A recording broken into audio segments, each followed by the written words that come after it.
and exchanging of bases and whatnot, and Dream just overextending. It's a little too much, showing like maybe his inexperience, his nerves. But as we go into Game 3 on Foxtrot. Yeah, let's see if Maru can continue his streak here. If Dream is going to bring it back. Let's jump into game number 3.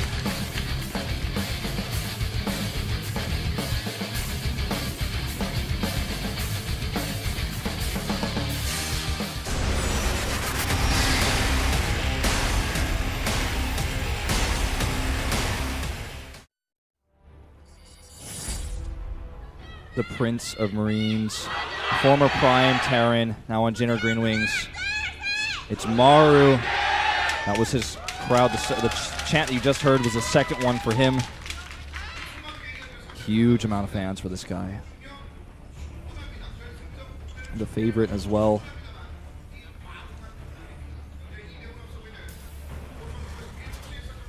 Still looking pretty nervous though. And the player down 0-2 in the top right for SKT. It is Dream. Got to start making his comeback. He wants to try and get back into this. If he loses another game, it could just be a wash for him, man. He could just be too much out of it. Too much momentum in Maru's side. And I feel like Maru really opened a can of worms last game as well. Going for that kind of style he did. Getting in a pretty awkward position, but kind of weaseling his way out of it with a SCV surround on a Reaper that should just never ever happen, but did. It really is. That's like a really frustrating way to lose. That's a game that's going to shake you up. Yeah. It's like, wow, he did some weird cheesy thing and I scouted it and he still beat me. That's really frustrating. Yeah, that just shouldn't happen. It just shouldn't happen. It really puts you in a bad place. It can be very tilting. I mean, that's maybe even why we saw the coach like looking pretty flustered like he was. Like, well, Dream should not have lost like that. He made some bad moves. Yeah. Now, there's a talk about best of sevens and finals. In Korea, it's like 85% of players who win game 1 in a best of 7 win the series. Like, momentum is everything in a best of 7. It's a long series. It does tire you out. You do get a ton of momentum because, like, in a best of 3, you win game, the momentum could swing back in game number 2. But in a best of 7, you win 2 games. That's starting to look pretty scary. You win 3 games. You have to think to yourself, if I lose even just one more time, it's over. That is stressful. It's daunting, man. You got to win, 3 games in a row in a mirror match against, like, the other best Terran in the world? That is nearly impossible. It's just a whole mountain to climb. It really, really is. And so that's why this match is probably one of the most important matches of this whole series, except obviously for the last one. Well, it gets more and more important each one, you know? Yeah. I mean, well said, though. It really is. He has to win this. He has to win this. He couldn't afford to go down another game. So that scout here from Maru, he did commit again with the SCV, but he wasn't able to see anything really, which was, in fact, a reactor. So he's going to be a heavy Hellion expansion here for Dream, whereas Maru, on the other hand, is looking like he wants to do Widow Mine drop. Yeah, Dream going for very similar to the merry-go-round. And this could have a lot to do with the size of the natural here. It's like a very open natural, kind of like on merry-go-round. So there's a lot of ways that Hellions can get in and do a lot of damage, and a lot of angles they can take and scout and get out of there in time. And except for Maru went for that gas first, went for a very, very quick starport. And yeah, he's going to be going for that kind of marine mine style. Go for some pretty early aggression. Yeah. Looks like he's holding off on the mine for now, of course, waiting for that medevac. There's the starport finally coming down for Dream, so he can pressure a little bit with his Hellions, and then once he feels like, okay, I've done enough, the medevac's here, can try to go for a drop. These first 2 Hellions going to come out. Wants to make sure he doesn't commit too much, though, because that can be disastrous, especially when someone's got units to the top of the ramp. I think he's just going to poke up there and then pull back. So he just sees what's up there. Get a little scout, take a little bit of damage in that front one. Oh, look at that control from Maru. Does the starts up forward. He was totally ready for that. Yeah, completely ready.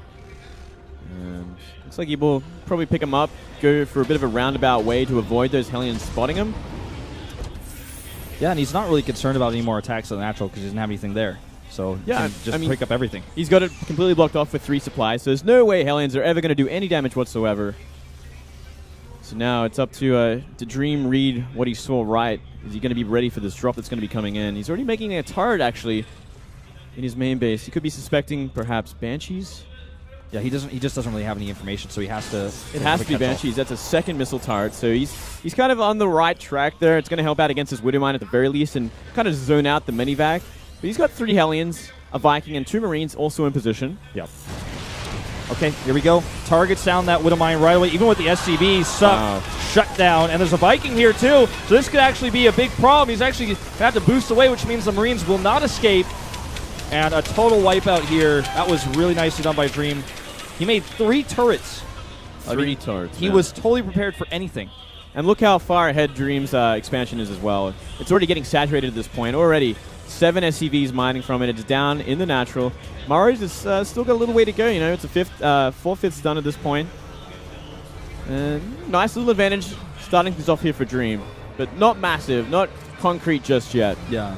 Maru does respond with his own 3rd CC, so that's going to allow him to maybe catch up in economy. Just this extra mining here is going to allow Dream to power up additional structures a little bit faster, or perhaps his own 3rd CC, depending on what he wants to do. Yeah, we are going to see a bit of a counter drop, 4 Hellion drop from Dream. Going to be looking for it. Everything's kind of out of position at this point too, so we could see a lot of damage come from this. Yeah, well, you may even just be able to delay the CC at the very least. Well, there is nothing left here. There's 2 Vikings at the top of the base. Yep, these Hellions are totally out of position with this dropship. Oh, He's got nothing here. This is going to do a ton of damage. Let's see how good his splitting is this time. Last time it was phenomenal. Pretty good. I mean, it's a disaster here, but you know he's only lost 5 SCVs so far. Lands those Vikings. Good split. 7 SCVs is still a lot of damage, but... It's a lot of damage, but not as much as you would expect from that kind of situation. At the same time, Maru also dropping 4 Hellions into the main base of Dream, which unloaded. is also completely undefended. Completely undefended. Turrets don't shoot down. They only shoot up, and this could actually do even more damage. As Dream is not paying attention. His Hellions do get cleaned up. 5 kills, 6. Gets a 7th, and is going to lift out. Ooh, saves them. And you know what? He kind of evens it up. You know, the damage pretty evenly spread out. We do see Maru kind of falling behind in supply at this point. Down 10 already. Yeah, he's massively ahead, or rather behind in SCVs. It's 33 to 22. With that 3rd CC, he's going to be able to catch up, and he does have it landed as well. So, I mean, that's definitely what he needs right now. I want to point out that we did see Maru repair that medevac before he went to that drop. If he had not, he would not have been able to escape like that. So that was a really nice move that actually came into play quite significantly here. Yeah, looks like he's going to come back for round 2. You know, managing to somehow avoid that Viking. Dream is adding a ton of barracks right now with the extra economy he has. And he is moving across the map with a pretty aggressive push out towards the 3rd. Well, there's going to be nothing in the main base if this drop comes in anytime soon. And what do we see? We see 1 tank in position for Maru at this point. He's got to get everything else up on top of the ramp there. Ooh, that was a huge hit, though. That's going to really hurt this push. He could actually drop into the main base, maybe. He doesn't have any medevacs with him, does he? He's got 1 okay, medevac. Just one medevac. But still, you know, 8 Marine dropping in the main base at this point. There's nothing really up there. Well, speaking of drops, Maru drops these 3 Hellions back in again. The Viking was hunting them, but it missed them. And 4 kills already. Oh it's my going to God. be more. 6 in the lineup. Brings it to 8. Oh, boy, Dream. You cannot lose this many SCVs. 12. Well, that completely changes everything. At the same time, though, we are seeing a bit of a ferry into the main base of Dream.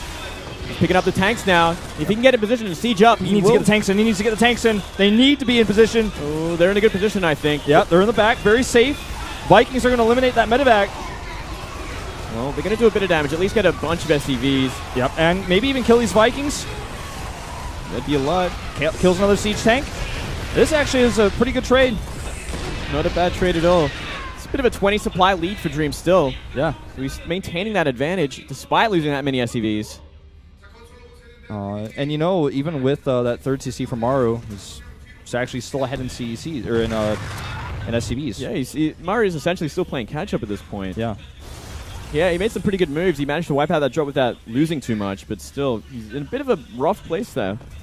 You see a couple of foreign fans in the audience. What's up, guys? Having their first Korean pizza. If you think it tastes weird, it's not. It's normal. Pretty much. If there's corn on your pizza, it's okay. We have pepperoni pizza too, just not always at the studio. So a few more barracks are being added here for Maru, who needs these mule drops that we're seeing so badly to keep up with economy. And we do see an armory coming up, about to finish. And does Dream have +1 for his infantry already completed? Can you check that for me? He does indeed. Okay, so that's going to help him out a lot here, even with drops like this, killing the SCVs faster. Siege tanks at the front, which means they're not at the back where they need to be. And these mules are so important. Even time lost on these mules really hurts Maru because that's all he's got. That is all he's got. He doesn't actually have enough sort of bio to deal with this either. And the tanks are unsieged. I think you could like almost kill him with that double drop. There's simply not enough there to buff him for these tanks. Oh boy, you can actually kill Stim. He can kill Stim. And he's going to get it. Dream is in total control of this game right now. Who needs a third CC? Yeah, he's going to do even more damage at this point. Look at that. More SCVs going down. 8 have gone down already. Vikings, that can't shoot down. They had to land. 2 Vikings get picked off. And eventually the drop gets cleaned up, but now it's a 40 supply lead. And I think he can actually just swing the hammer and end the game pretty soon here. 40 supply lead, no stim. No stims. No stim for Maru. It got cancelled. He is in a world of hurt right now. Combat shields are about to be done for Dream too. I think he can just drop and just land on this army and kill it. I should also point out that 1-1 is complete. And Maru does not have any upgrades whatsoever. Not yet. Okay, it's just +1 attack. Pardon me. Yeah. Well, armor nearly complete. It's about to be 1-1. And, 1-1 nearly up for Maru, but he's still so far behind. 30 supply down. Another triple drop going into the back of his natural. There are some tanks sieged up nearby, which will be able to kind of deflect this a little bit, but there's not really any sort of buffer. There's no bio for Maru at this point. Yeah, he's just going to split this up, hold position behind the mineral line, and then attack these structures. Could actually try to get the tech lab again if he wants to. Tanks on siege for just a second. Oopsie daisy. He's going to get the upgrades. If he can get them before they get 1-1 finish. Yep, he's going to get those. It looks like one is canceled. He will get the attack at least, but his other siege tank gets picked off. But that's going to keep him ahead in upgrades. Flying over turrets. Still going to get out with most of his bio. Scouts the third CC with the scan. Maru does. So he knows where he's at. He knows the sort of situation he's in. But what can he actually do at this point? It's hard to do anything because Dream is just not going to stop with the aggression. If he ever moves out, Dream is just going to do so much damage. +2 is almost done for Dream as well. It's getting very close. And, he's just going to swing around the back here again. See Maru move out, punish, and then fly away. Constant harassment. Sensor tower here. We've been seeing a lot of early sensor towers at a Dream already in the series. He's making another one at his third base. Man, there's nothing here once again. As soon as he moves out, he sees it with a scan, comes in, drops. Gonna lose maybe a medevac here? No, I think he just gets out. Yeah, he looks like it. There's no stim to stop this. That's right. No stim, no chase. He's going to try and chase with medevac boost. He's not going to catch him though. Well, this lead for Dream is getting further and further ahead at this point. You could actually make this like a crippling morale sort of blow as well. Just keep sort of grinding down Maru until he's like simply too frustrated, and then just swing the hammer at the end when you're maxed out or something. Yeah. Might as well at this point. He is so far ahead, and I think he knows it. I mean, no doubt about that. He knows it at this point. Look at the mini-map. Like, Dream is everywhere. He's just got this game so he's totally in control. He does not want to attack into this, but he's got units positioned at every possible alleyway that Maru could engage. He's going to fight this because he knows he has stim and Maru does not, and he has a better upgrade, so he can just fight for a second, then pull back, get a better trade. This could be the hammer that we're talking about. 6-2, 7-2 siege tanks on the map. Yeah, I think this is it. I mean, that's a 50 supply lead at this point. The third base only just lands for Maru. The Dream wants to get rid of it already. Yep. He's going to regret landing that in a second. That is nothing. That is the most pitiful army you could ever see at a third base, man. 2 tanks, about 15 Marines with no stim against this many tanks and Marines. Not going to happen. He just stims in and is going to end it. GG Dream takes his first win and claws his way back in. A cheer from the crowd, a chant from the crowd of his name here. A solid victory. Very convincing victory. Dream jumps right back into the series. Just non-stop aggression. Taking really good trades. Maru takes the third base. Dream takes his very late. Spends his resource on powering up a lot of units early. Did get some early harass damage done. He just kept trading with his units. Yeah. He traded very efficiently, and I mean, he shut down completely Maru's sort of opening move in this game. Like, the mine with Marine drop didn't do a single thing. Nothing. He had 3 turrets up. He was ready for Banshees. He was ready for drops. He was ready for anything. He was ready for Banshees, no doubt about that. He was looking for it, and it's kind of it kind of gives away something to Maru, at least for the rest of the series. Like, okay, so Dream is really thinking about these Banshees, and he's going to be like committing a lot to turrets. So we're going into Deadwing now. Deadwing, a big map. Very big map. Cross spawns is what I'm hoping for, to be honest, just because I want to see a longer game. Wow, you're going to be big, juicy game, man. That's what I like want. That. Yeah, you can make that happen. I have a feeling we're going to get vertical spawns, though. I just have this feeling. But with these players, they're so aggressive. That would also be pretty interesting, but it would end so quickly, I think. I want to see somebody go mech. I want to see a long game. That's my dream. Not my SKT dream, but my what I want to see. That would be pretty interesting. I'd like to see mech from one of these guys, but I don't know if they're actually going to do it there. That's just not their style. They're just too aggressive. Yeah. They love Stim Marines. They love putting them in medevacs and getting to work. And so, I mean, at this point, Dream gets a little bit of momentum. He takes a win, very solid win. Like you said, trying to get like a little bit of a morale boost off of this, kind of just mess with Amaru a little bit and tease him a little bit, and then eventually say, dude, you still in this game? I'm killing you now. Yeah. Sorry.